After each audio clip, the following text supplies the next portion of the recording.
नमः संस्कृता मित्रों, आपके अपने YouTube channel AVH coaching classes में सभी मित्रों का हार्दिक स्वागत है, अभिनंदन है। और स्पेशली मुख्यतः मैं आज आपको सभी को पता ही होगा कि एक बार फिर संस्कृत के 6वें लेक्चर को लेकर के उपस्थित हुआ हूं, जिसमें आपको पिछले 5 लेक्चर्स में हम आपको दे चुके हैं कि पिछला लेक्चर जिसने देखा होगा बहुत ही महत्वपूर्ण लेक्चर हुआ था, जिसमें हमने माहेश्वर सूत्रों की चर्चा की थी। यानी भगवान महेश के द्वारा जो उद्गत सूत्र थे, जो पाणिनि ने सबसे पहले सुना, जिन्हें महेश्वर सूत्र को, वो हम चर्चा कर चुके हैं पिछले लेक्चर में। और जो भी भाई बंधु, भविष्य के भावी अध्यापक एवं अध्यापिकाएं जो भी हमारे क्लास को देख रहे हैं, वो निश्चित सफलता के लिए मैं आपको ये भरोसा दिलाता हूं कि हम अपनी कक्षा के माध्यम से, यानी ऑनलाइन ये प्लेटफॉर्म जो शुरू किया है, इसके माध्यम से सभी हम अपनी टीम को एक दिन आप सभी लोगों के समक्ष लेकर के अवश्य आएंगे। और आप सभी लोग विधिवत क्लास आपको शुरू होने वाली है। आपकी जैसे मैथ की क्लास विनय सर देते हैं, और आज से आप लोगों सभी को हिंदी की भी क्लास गौरव सर के द्वारा, जो बहुत ही प्रख्यात शिक्षक हैं हमारे यहाँ, तो और बाकी हम संस्कृत के साथ आप सभी के लिए उपस्थित होते ही हैं, क्योंकि आप सभी को पता है कि जिसकी संस्कृत, हिंदी और मैथ यदि तीनों चीजें सही हो जाती हैं तो 90 नंबर की आपका टेट में आप रेशियो कर पाएंगे। और 90 नंबर का जब आप कर लेते हैं तो आपको यूपी टेट की तो चिंता ही नहीं। यूपी टेट का कोई भी टेट ले लीजिए, आपको किसी में चिंता ही नहीं होगी। तो चलिए अब हम ज्यादा देर ना करते हुए आज हम महत्वपूर्ण चर्चा करेंगे, महत्वपूर्ण टॉपिक्स पर, जिसमें हमने पिछले लेक्चर में माहेश्वर सूत्र की चर्चा की थी, लेकिन उससे संबंधित प्रश्न कैसे बनते हैं और अभी तक कैसे बनते आए हैं, हम उसके बारे में आज चर्चा करेंगे। जैसे सबसे पहले पूछा गया था कि माहेश्वर सूत्रों की संख्या कितनी है। जो भाई बंधु पिछले लेक्चर देख चुके हैं उन्हें पता होगा कि माहेश्वर सूत्र कितने हैं। 14 सूत्र हैं। कितने? 14, अर्थात 14 माहेश्वर सूत्र हैं। और इन्हें किन किन नामों से जानते हैं, इनकी भी हम चर्चा कर चुके हैं। और प्रथम सूत्र से लेकर के 4 नंबर सूत्र तक आपके स्वर हैं, और 5 और 6 में आपके अंतस्थ, उसके बाद पंचमाक्षर, चतुर्थाक्षर, बस वही फ्लो क्रम चलता आ रहा है। यदि आपने अच्छे से देख लिया, यदि आपने अच्छे से अगर एक बार लेक्चर देख लिया, तो आपको माहेश्वर सूत्र से संबंधित कभी कोई समस्या नहीं होने वाली, मैं ये भरोसा दिलाता हूं। चलिए, लेकिन आज उससे संबंधित प्रश्न कैसे बनते हैं ये आज हम देखेंगे। क्योंकि जब हमने माहेश्वर सूत्र लिखे थे तो पीछे हमने हलन, मैं एक बार लिखे देता हूं, जो लोग पहली बार क्लास देख रहे हैं, यहीं से शुरुआत हो रही है, तो मैं जल्दी जल्दी में लिखे देता हूं, आप लोग देख लेना। तो सबसे पहला हमारा सूत्र क्या था? आ ई उ ड़ा री ल क ए ओ अंग ऐ औ च। यहां तक मैंने बताया था कि सूत्र नंबर 1 से लेकर के सूत्र नंबर 4 तक आपके क्या है, इसमें सभी स्वरों की गणना की गई है। और सभी लोगों को पता होगा कि आज हम प्रत्याहार के संबंध में चर्चा करेंगे, तो आपको जरूरत है कि आवश्यकता पड़ने वाली है इन सभी की। ठीक है, तो आज हम 5वां सूत्र क्या है इसका, तो पंचम सूत्र में क्या आता है? ह य व र ट। 6वें सूत्र में क्या है? ल ण। यह भी बहुत ही महत्वपूर्ण सूत्र है 6वां। कहते हैं लड़ मध्य तु अ इत संज्ञक वर्ण, यानी एक इत संज्ञक वर्ण इसमें भी छुपा रहता है। बाकी तो 14 होते ही इनको मिला के, लेकिन एक ला में आज जुड़ा रहता है, वो भी एक इत संज्ञक वर्ण होता है। इसे मिलाकर के हमारे इत संज्ञक वर्णों की संख्या कितनी हो जाती है? 15 हो जाती है, जैसा आपकी परीक्षा में पूछा जा चुका है। अगला हम 7वें नंबर सूत्र पे जब हम चर्चा करेंगे, 7 यानी आप देख रहे होंगे यहाँ पर जो 7 बने हैं आपके, ऐसे करके देखिए, ये आपकी नासिका जैसी, यानी आप देखते होंगे ना, ये नाक जैसी बनी होती है, नाक जैसी, यानी 7 नंबर है नाक जैसे। यानी जो नासिका से जो शब्द बोले जाएं वो हमारे कौन से नंबर के हैं? 7वें नंबर के। तो 7वें नंबर में सूत्र कौन से हैं? यानी वर्गणाम पंचमाक्षर, यानी वर्गों के जो पंचम अक्षर होते हैं वो कैसे होते हैं? नासिका से बोले जाते हैं। तो कौन से होते हैं? बोलिए। य म ग ड़ न और म। अगला 8वें नंबर पे क्या है? यानी जो पंचमाक्षर हो गए, अब इसके बाद देखेंगे चतुर्थाक्षर क्या होगा? झ भ य। ठीक है, अब इधर देख लेते हैं नंबर 9 पे क्या है? घ ढ ध स। 10 पे देखो, 10 में तो आपको पता ही होगा, ज ब ग ड द स। यानी 10वां सूत्र कभी पूछे और आपको ऑप्शन में ऐसे दिए रहे हो तो आप पीछे देख लेना, जब अगर 10 दिया होगा पीछे आपको द मिल जाएगा, क्योंकि इत्संज्ञक वर्ड नहीं रहते उसमें जब हम गिनते हैं तो जबगढ़ 10 यानी पूछे जबगढ़ 10 सूत्र ऐसा पूरा दिया होगा तो आप पीछे देखें 10, जहां क्या लिखा है 10 लिखा है तो समझ लेना यहां पर कौन से नंबर का सूत्र है, 10वें नंबर का। बाकी हम 11वें नंबर में सूत्र बता चुके थे कि वर्गाणाम द्वितीय एवं प्रथमाक्षर इसमें सम्मिलित होते हैं, जैसे ख फ छ ठ थ च ट त और व। बोर्ड पे आपको दिख रहा होगा। बाकी का नंबर 12 पे हम देखते हैं खप छट चटतव के बाद में क्या आया था, कपय, क्या कपय। नंबर 13 पे क्या था, श स श र।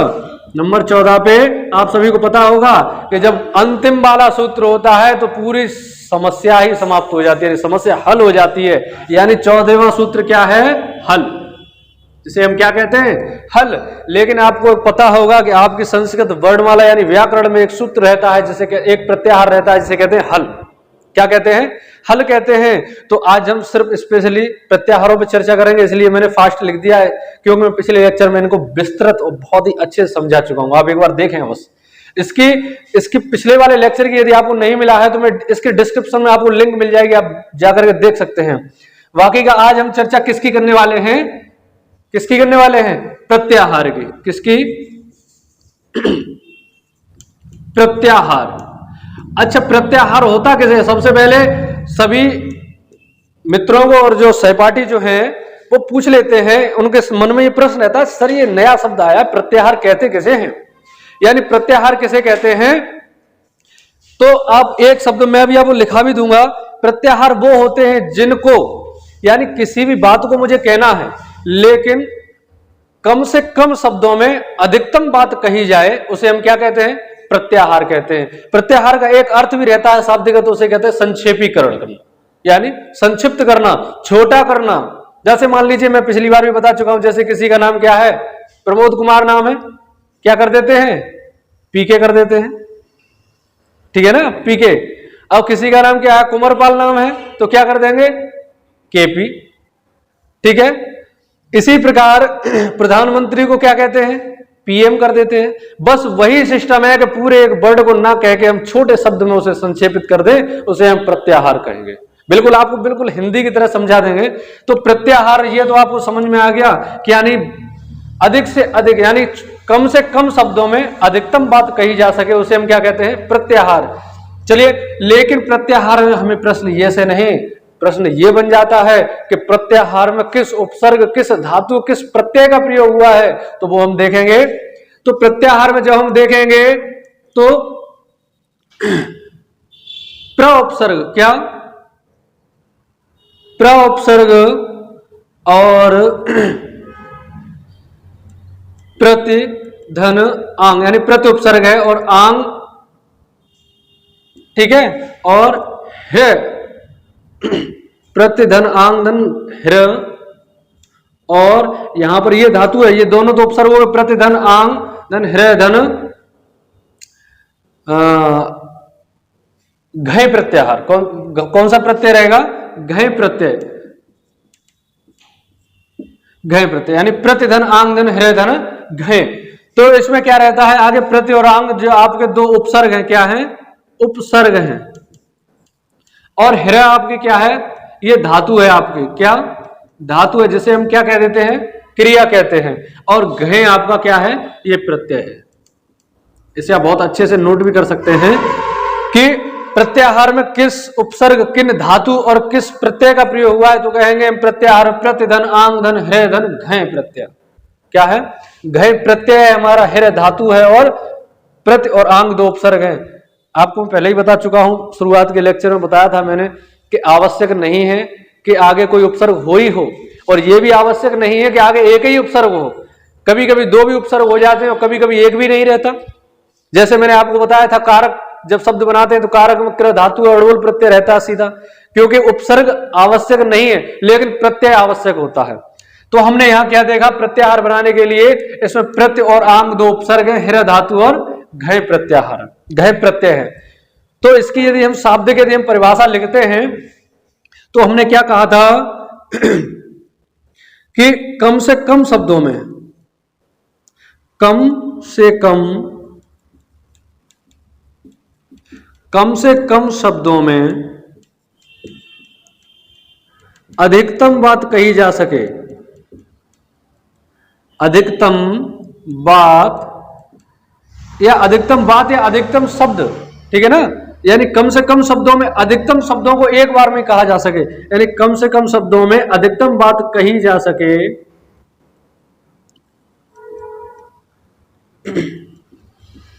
उसे क्या कहते हैं हम? प्रत्याहार कहते हैं। क्या कहते हैं मित्रों? प्रत्याहार कहते हैं। और प्रत्याहार का शाब्दिक अर्थ क्या रहता है अगले पॉइंट में, कि प्रत्याहार का अर्थ क्या होता है? अभी हम बताए थे संक्षेपीकरण करना। क्या? संक्षेपीकरण। ठीक है मित्रों, दिख रहा है ना आपको? संक्षेपीकरण यानी किसी चीज को संक्षिप्त करना। तो चलिए इसी शब्द को मैं ऊपर लिखे देता हूं। यहां पर मैं पीछे ऊपर ले लेते हैं, ठीक है। यानी प्रत्याहार जहां लिखा है, प्रत्याहार का अर्थ क्या है, बाकी आप सुन तो रहे ही होंगे। तो प्रत्याहार का क्या अर्थ होता है? संक्षेपीकरण करना। क्या? संक्षेपीकरण करना, ठीक है ना। संक्षेपीकरण करना या संक्षिप्तीकरण करना, यानी किसी भी बात को संक्षिप्त में कह देना, प्रत्याहार कहलाता है। ठीक है।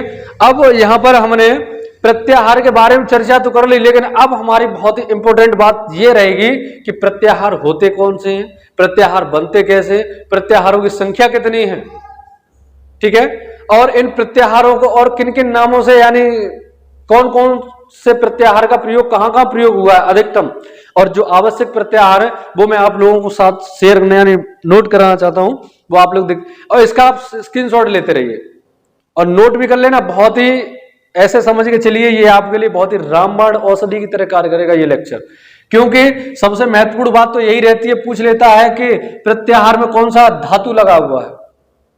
तो आप तो हिंदी वाले जो पढ़े होंगे तो कंफ्यूजन ये रहती है, पीछे हार आ रहा है तो आर या हार लगा देंगे, लेकिन इसमें अलग से आपको देखना घय प्रत्यय लगा है। जब मैं आपको प्रत्यय पढ़ाऊंगा तो आपको बताऊंगा घय प्रत्यय किन किन के पीछे लगता है और हृदय धातु का अर्थ क्या क्या होता है। ठीक है, चलिए मैं इसे साफ करते हैं, आगे चलिए। आप सभी मित्रों का यदि सहयोग रहा तो जल्द ही हम लोग पूरी टीम के साथ एक डिजिटल बोर्ड के साथ यहां उपस्थित होंगे। बस आप सभी लोग बने रहिए और अधिक से अधिक मित्रों के साथ शेयर भी करते रहिए, ठीक है, और आप लोग चैनल को भी सब्सक्राइब करते रहिए, एवीएच कोचिंग क्लासेस। चलिए अब हम देखते हैं कि प्रत्याहार कैसे बनाते हैं। तो प्रत्याहार जब हम बनाते हैं तो आपको सबसे पहले तो यही बात आ जाती है कि प्रत्याहार होते कितने हैं, प्रत्याहारों की संख्या कितनी है। तो सबसे पहले हम लिखेंगे पॉइंट डाल करके कि प्रत्याहार कितने होते हैं, प्रत्याहारों की संख्या होती है 42। कितनी होती है? 42। यानी यूपी टेट और सुपर टेट तक का लेवल यदि देखें तो प्रत्याहारों की संख्या 42 होती है, लेकिन यदि लेवल आप टीजीटी या पीजीटी लेवल का यदि पहुंचा दे तो वहां पर आपको 42 नहीं 43 लगाना पड़ेगा। क्या? 43 लगाना पड़ेगा, क्योंकि बहुत से विद्वानों का मत है कि रा प्रत्याहार भी माना जाता है। एक रा प्रत्याहार और एक यम प्रत्याहार को भी प्रत्याहार माना है, इसलिए ऑप्शन में 43 और 44 भी रहता है। ठीक है, मुख्यतः लेकिन जो यूपी टेट के छात्र हैं, सहयोग यानी हमारे भाई बहन हैं, वो 42 ही लगाएं। आपके चाहे ऑप्शन में 43 और 44 दिया क्यों ना हो, लेकिन आपको लगाना कितना है? 42। ये सिर्फ बात उनके लिए है जो भाई हमारे टीजीटी पीजीटी की तैयारी कर रहे हैं और उनको ये लगे ये तो सर गलत बता रहे हैं, इतने होते। मैं उनके लिए भी साथ ही साथ जहां कंफ्यूजन होती है मैं वो बताता चलता हूं कि रा और यम प्रत्याहार भी होता है। लेकिन अभी हाल ही में जो अभी यूपी टेट जो 2021 का हुआ था, उसमें आपको यहां से प्रश्न बन गया था कि निम्न में से कौन सा प्रत्याहार नहीं है या निम्न में से कौन सा प्रत्याहार है। ठीक है, तो वहां पर प्रत्याहार नहीं है ये प्रश्न बना था, उसमें रा भी दिया था और 3 प्रत्याहार थे, एक शब्द था ला, वही आपका सही था। ठीक है, तो आपको ये ध्यान रखने वाली बात है कि रा प्रत्याहार और यम प्रत्याहार यानी 2 प्रत्याहार ये एक्स्ट्रा में रहते हैं। जब भी आपको मैं बता के चल रहा हूं कि कभी भविष्य में आपको जरूरत पड़ जाए, ज्यादा पूछ ले। ठीक है, बाकी प्रत्याहारों की संख्या कितनी होती है? 42 होती है। यहीं पर एक प्रश्न यह भी बन जाता है कि सर 42 तो होती है, लेकिन एक बात और है कि अंतिम में ये हलंत वाले वर्ड ये डबल डबल क्यों दे दिए? क्योंकि देखिए अड़ा यहां पे भी है, एक अड़ा यहां पे भी है, ठीक है, एक चा देखिए यहां पर है, चा यहां पर है, और देखिए एक चा यहां पर है। ये दो दो शब्द दे दिए, इसका सिस्टम समझ में नहीं आया। तो वो सिस्टम क्या है, वो ये है कि ये जो अंतिम वाले जो वर्ड होते हैं इन्हें हम क्या कहते हैं, इत संज्ञक वर्ड कहते हैं। क्या इत संज्ञक वर्ड कहते हैं, क्योंकि इनकी इत संज्ञा हो जाती है किससे, हलंतिम सूत्र से इनका लोप हो जाता है, यानी इत संज्ञा हो जाती है इनकी। ठीक है, ये सिर्फ इसलिए लिए जाते हैं कि हमें एक बाउंड्री लेनी है, क्योंकि जैसे हमें कहीं जाना होता है, जैसे हमें एक स्थान से दूसरे स्थान पर जाना होता है, तो हमें उस स्थान का नाम देना पड़ता है कि हमें जाना कहां तक है।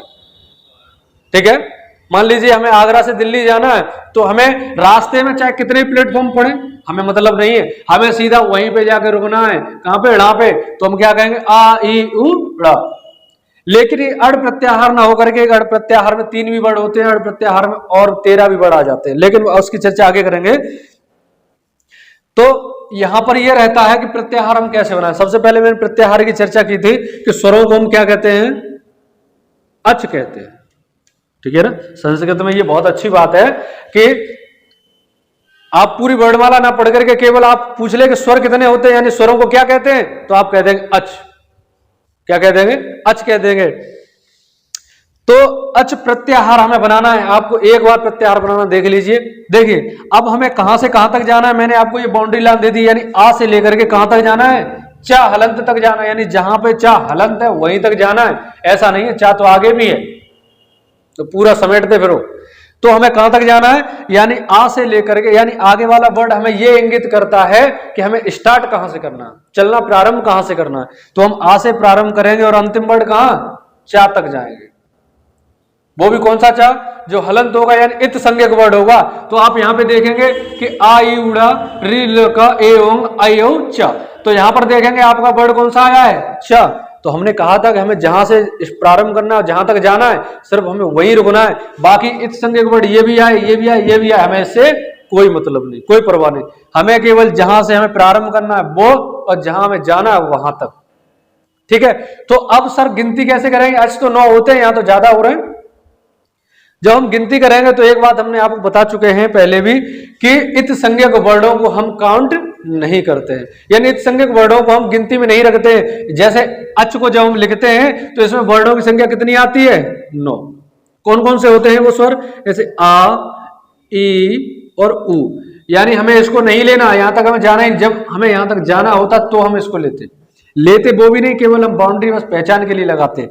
अब हमें आ ई उ इसका ले लिया, अब इसमें आना है, इसमें क्या क्या लेना हमें, री और ल का छोड़ देना है। अब क्या लेना है, ए और ओ। अब क्या लेना है, आई और औ। ठीक है, वर्ड कितने हो गए देखिए, 5 4 9, यानी स्वरों की संख्या कितनी है हमारी, 9 होती है। यानी अच को क्या कहते हैं, और यानी स्वरों को अच कहते हैं संस्कृत में। तो 9 हो गई। अब यहां पर आप कह रहे हो कि सर अच, आपने कहा था बाउंड्री लाइन तक जाना है, तो अच चा क्यों नहीं लिया, ऐसे 10 हो जाते। तो हमने मित्रों केवल आपको ये बताया था कि ये केवल हमें वहां ब्रेक लगाने के लिए बस दिया जाता है कि यहां तक हमें पहुंचना है, लेकिन हमें गिनती कहां तक करनी है, केवल जो इत संज्ञक नहीं है केवल उनकी करनी। जैसे आपने अच प्रत्याहार बनाया, इसी प्रकार एक और प्रत्याहार बना के देखेंगे। जैसे अगला प्रत्याहार हम ले लें इक प्रत्याहार, क्योंकि इक प्रत्याहार जब भी आप यड़ संधि पढ़ेंगे तो उसमें एक सूत्र आता है इको यड़च। कौन सा, इको यड़च। जब हम एक प्रत्याहार पढ़ेंगे तो वहां पर आपको देखेंगे हमें स्टार्ट कहां से करनी है, ई से करना है, और जाना कहां तक है, का हलंत तक। तो देखिए ई कहां पर है आपके, ये पहले सूत्र में ई और उ, पहले सूत्र से हमें क्या मिला, ई और उ। अब हमें का तक जाना है, तो अब कौन कौन से, री और ल, यानी हमें कौन से वर्ड लेने, री और ल, यानी 4 वर्ड हो गए। यानी एक प्रत्याहार में वर्डों की संख्या कितनी है, 4। प्रश्न ऐसे ही बन जाता है कि एक प्रत्याहार के अंतर्गत कितने वर्ड आते हैं। तो वहां पर आपके ऑप्शन में 5 भी रहेगा, 6 भी रहेगा और 4 भी रहेगा। तो आपको ये ध्यान देना है कि हमारा अंतिम वाला जो संज्ञक वर्ड है उसे हम काउंट नहीं करते, उसे हम गिनती में नहीं रखते हैं। तो हमें केवल क्या लेना है, ई उ री ल। केवल एक प्रत्याहार में कितने वर्ड है, 4 वर्ड है। ठीक है, अब इसी प्रकार जब हमने कहा इको यड़च, तो यहां पर मैंने आपको एक बताया यड़ प्रत्याहार। कौन सा, यड़ प्रत्याहार। तो यड़ प्रत्याहार मैंने कहता हूं, जब भी मैं अंतस्थ वर्ड पढ़ाता हूं तो कह देता हूं यड़ो अंतस्थ। यानी यड़ो अंतस्थ, यानी यड़ो यानी यड़ प्रत्याहार को क्या समझना चाहिए? अंतहस्थ समझना चाहिए। तो जब हम यड़ प्रत्याहार पढ़ेंगे तो देखिए या और ड़ा हलंत कहाँ आ रहा है, तो देखिए या और ड़ा तक, तो या से शुरू करना है हमें, तो क्या होगा? य व र, या व र, अब क्या आ गया? ला। एक चीज और समझ में आ गई आपके कि अंतस्थ वर्ड किस प्रत्याहार में आते हैं? यड़ प्रत्याहार में। कौन से में?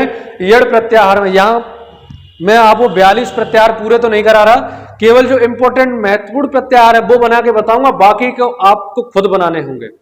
ठीक है, तो जैसे मैंने यड़ प्रत्याहार आपका बना दिया, अब मैं कहूं कि आप लोगों को कौन सा प्रत्याहार, इन्हें ये प्रत्याहार बनाना है, एज छोड़ो, यानी जस प्रत्याहार बनाना है। कौन सा?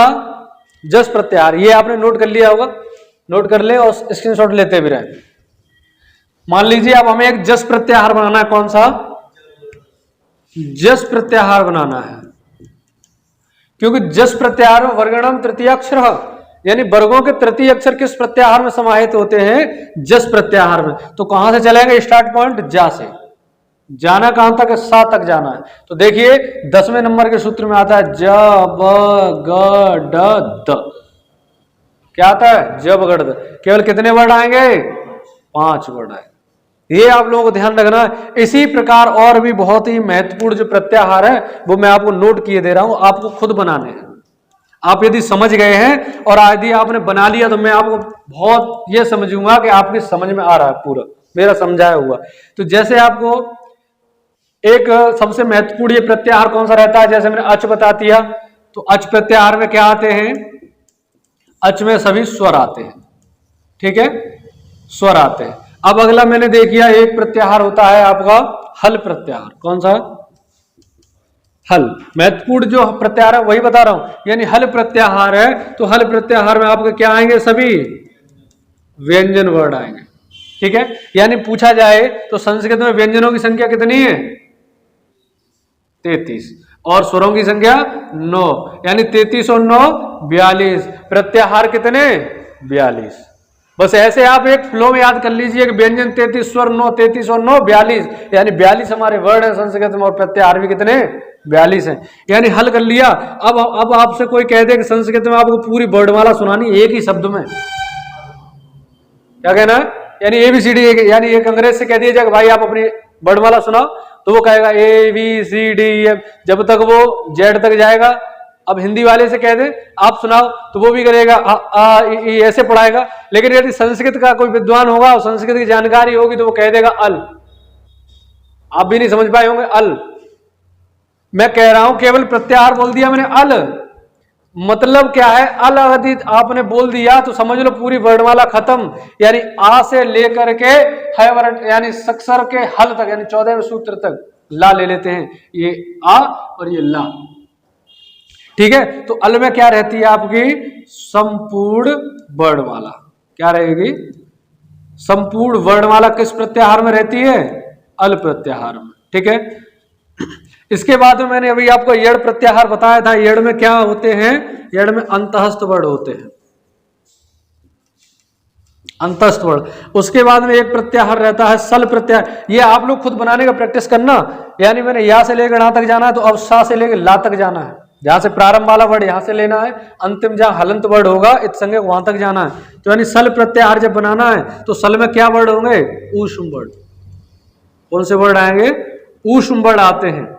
ठीक है, अब इसके बाद में देखा जाए जब हम प्रथम वर्ड यानी वर्गाणाम प्रथमाक्षर जब की बात करें, तो यानी वर्गों के प्रथम अक्षर किस प्रत्याहार में आते हैं? चय प्रत्याहार। यानी यहां कहेंगे हम वर्गों के प्रथम अक्षर, यानी वर्गों के प्रथम अक्षर किस प्रत्याहार में? चय प्रत्याहार में। और इसी प्रकार आपके 42 प्रत्याहार बन जाएंगे, और जैसे जैसे आवश्यक होगा मैं आपको प्रश्नों के माध्यम से और भी प्रत्याहार कर, लेकिन महत्वपूर्ण प्रत्याहार आपके ये हैं, इनसे प्रश्न आते रहे हैं, इसलिए नोट कर लें और इनका स्क्रीनशॉट ले लें। लेकिन इसमें जो महत्वपूर्ण फैक्ट्स जो आते हैं, प्रश्न जो बनते हैं जहां से, वो मैं आपको चर्चा किए देता हूं, नोट कराए देता हूं, वो आप सभी लोग नोट करते चले। ठीक है,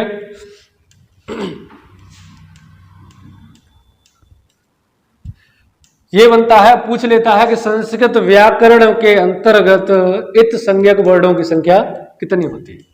तो यहां हम लिखेंगे संस्कृत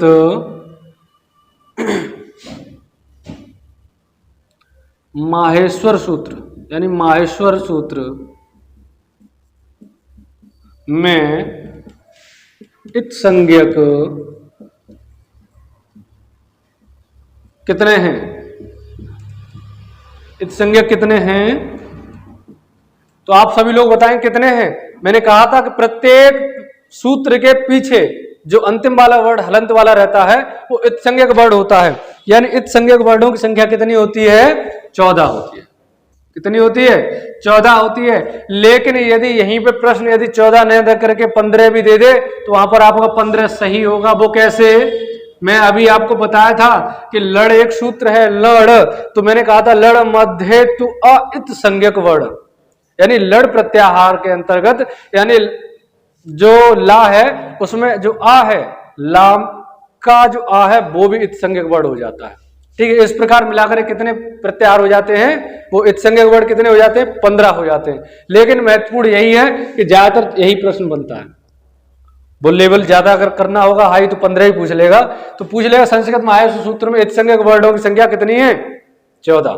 ठीक है, अगला प्रश्न ये बन जाता है कि संस्कृत में कौन सा वर्ड 2 बार आया है, यानी किस वर्ड की 2 बार आवृत्ति हुई है।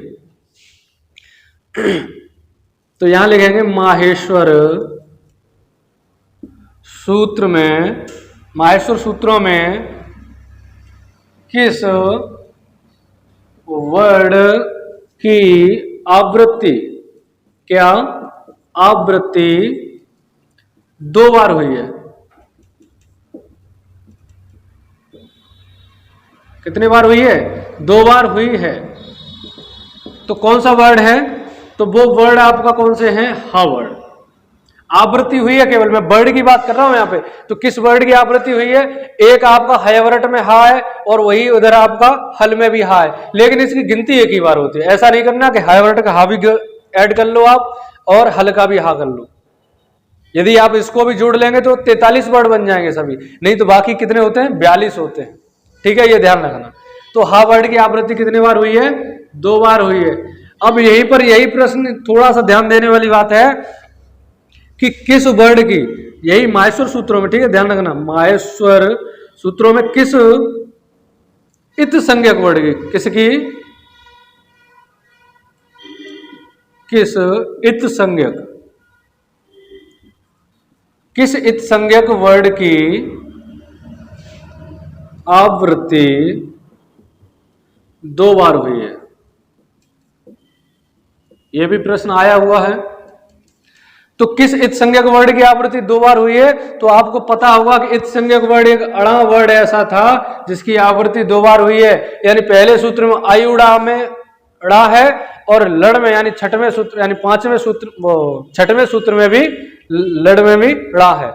तो ये प्रश्न यहां से बनते हैं कि किस इत संज्ञक वर्ड की आवृत्ति 2 बार हुई है, ड़ा की, और माहेश्वर सूत्र में किस वर्ड की आवृत्ति 2 बार हुई है, वो हा की। बस ध्यान रखना है वर्ड और यहां पर इत संज्ञक वर्ड, ये ध्यान रखने वाली बात है। बाकी संस्कृत माहेश्वर सूत्रों में इत संज्ञक वर्ड कितने हैं वो आपको पता है कि 14 हैं। बाकी प्रत्याहार बता चुके हैं हम, कितने हैं, 42 है। बनाना हमने आपको सिखा दिया कैसे बनाते हैं। बाकी के जो प्रत्याहार मैंने लिखे थे वो आपको बनाने हैं अपने स्वयं से। यदि आप बना लेते हो तो कमेंट करके बताना भी कि हाँ हम बना रहे हैं सर। ठीक है, आज के लिए बस हम इतनी ही क्लास रखते हैं, ज्यादा बड़ी ना करके हुए। तो बस लास्ट में यही सूचना देना चाहते हैं अपनी टीम के माध्यम से, आप सभी लोगों को विधिवत कक्षा में हम देने का प्रयास कर रहे हैं। कोई तकनीकी समस्या या कोई इमरजेंसी ऐसी आकस्मिक कोई समस्या आ जाए तो ही आपकी क्लास छूट सकती है। वाकई हम इतने प्रयासरत हैं सभी लोग कि आप सभी को विधिवत क्लास देने का प्रयास करेंगे। ठीक है, और बाकी का होली का त्योहार है, आप सभी लोगों को होली की बहुत बहुत शुभकामनाएं, और सभी लोग सही अच्छे से परिवार के साथ मिलकर के होली का त्योहार को मनाएं और अपने पढ़ाई भी जारी रखें। ऐसा ना करें कि होली में व्यस्त रहें, होली मनाएं खुल के। ऐसा नहीं कि जब होली मनानी हो तो पढ़ने किताब लेके बैठ जाए, नहीं, जब होली मनानी है तो खुल के होली मनाओ, लेकिन जब पढ़ना है तब खुल के पढ़ाई करनी है। ठीक है, इन्हीं शब्दों के साथ हम अपनी वाणी को विराम देते हैं। राधे राधे, जय श्री कृष्ण।